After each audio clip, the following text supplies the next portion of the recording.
It's every crocheter's favorite time of year. It's time to make some cozy projects. And today I want to show you how to crochet this super easy ribbed beanie. Hello and welcome to Lucky Day Crochet. All we're going to do is make a big rectangle by half double crocheting in the third loop with a couple slip stitches at the end to make it easier for us later when we turn it into a beanie. This method is going to minimize that bulky, almost gappy top that you can sometimes get when making one the traditional way. For this project, I'm using Hobbii Amigo XL, and the beanie will require 2 skeins. It recommends using a 6mm hook, but I'm going to size down to a 5mm. You can use any yarn you'd like, just be aware that you may need to chain more or less than me to begin. You'll also need scissors, a tapestry needle, and an optional stitch marker.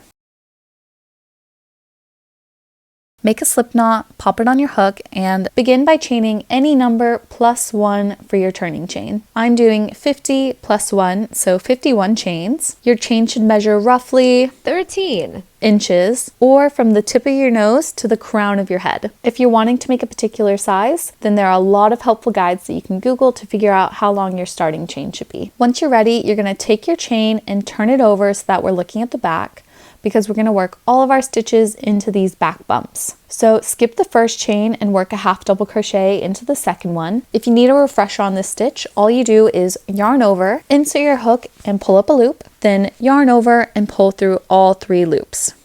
Continue working a half double crochet in every back bump until the last 2, where we're going to work 2 slip stitches. So keep going and I'll meet you down there.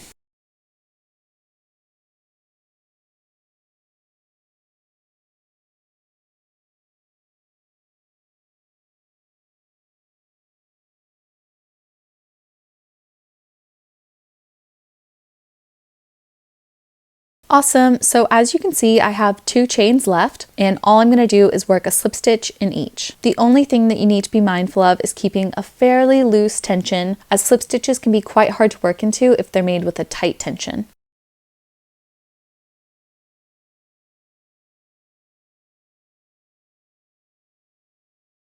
So once you're done, go ahead and chain 1 and turn your work. And I do like to make my chain a little bit tight just to help keep my edge nice and straight. Okie dokie, row 2. Begin by working a slip stitch into the first 2 stitches, again making sure you're not doing it too tightly.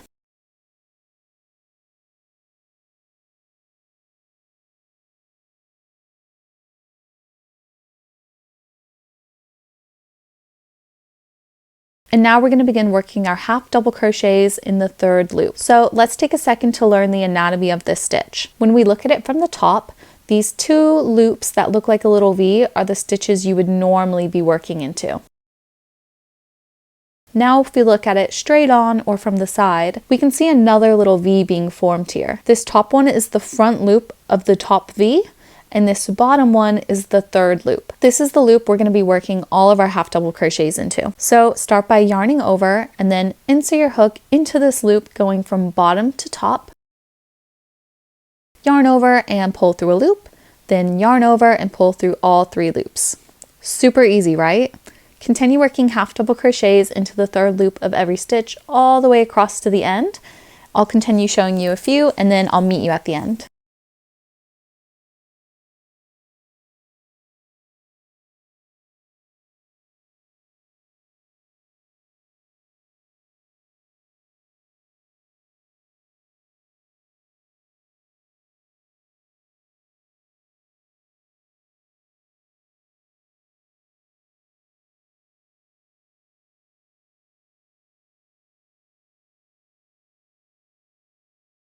Let's get started on row 3. Start by chaining 1 and then turn your work.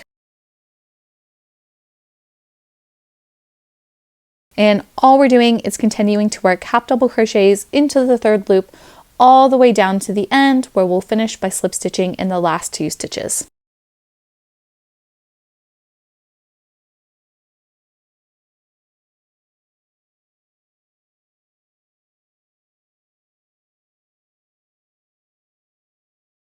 And then real quick, I just wanted to show you what the last half double crochet before the slip stitches looks like. This loop is always going to be pulled down and look longer and looser than the rest of them. So I just wanted to pop in and show you that, because you could look at this and think it's nothing, I should skip this, but this is your last half double crochet third loop.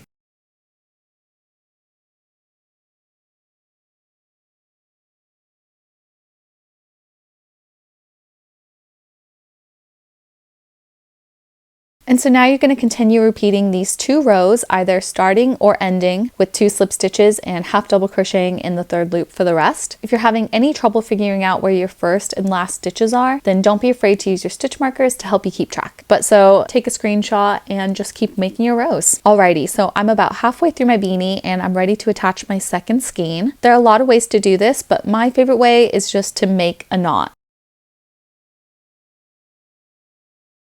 Now keep pulling the tails as well as pulling them apart, which is going to really help secure it. And then do another double knot just for good measure. Give it some yanks.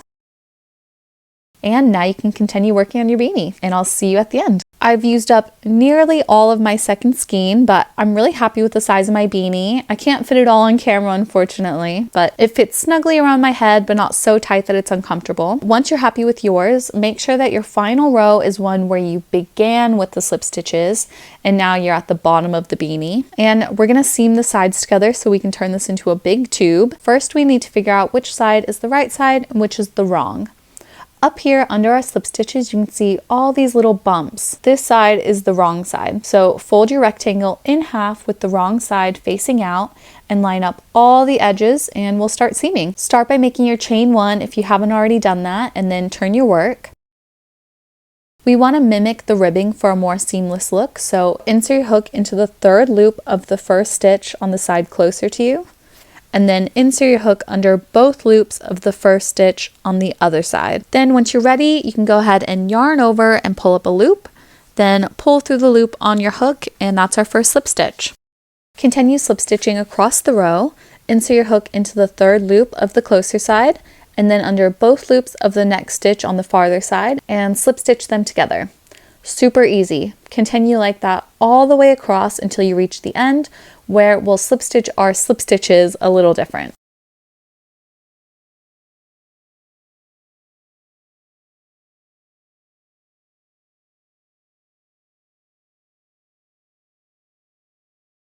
Alrighty, so we're at our last 2 stitches. All we're doing is inserting our hook under both loops of the slip stitch, and then both loops of the next stitch on the farther side, and slip stitch together. And then repeat for the last one.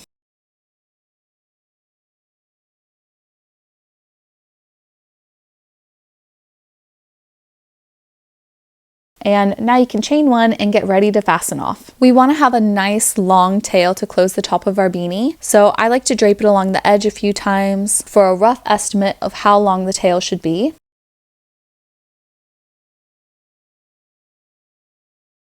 Once you're ready, cut the yarn and finish fastening off.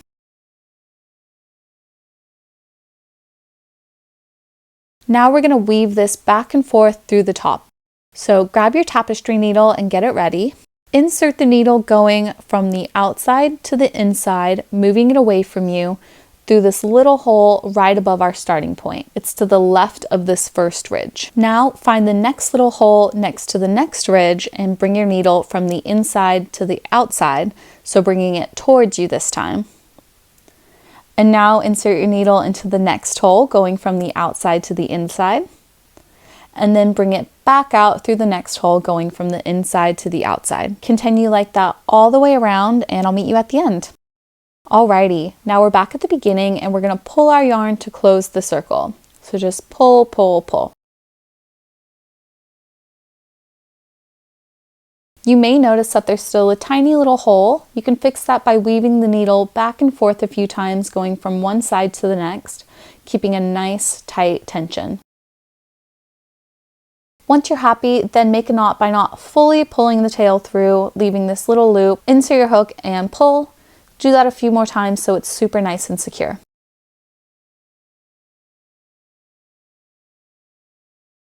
And then you can trim the excess yarn and weave your ends in as normal, bringing them through the nearby stitches and going up, down, all around until they're hidden. And don't forget to weave your ends from where we attached the new yarn as well. And that's it. Thank you so much for watching this tutorial. I hope you love your new beanie and I hope it keeps you super nice and cozy. I really hope I was able to help you out today. Please let me know down in the comments if you have any questions or problems you're running into, and I'll try my best to help you out. If you enjoyed this tutorial and you want to help support my channel, then a like and a comment goes goes a long way, and don't forget to subscribe. I post a couple tutorials every week, so don't miss out. But thank you again so much for watching, and as always, happy crocheting and stay lucky. Bye!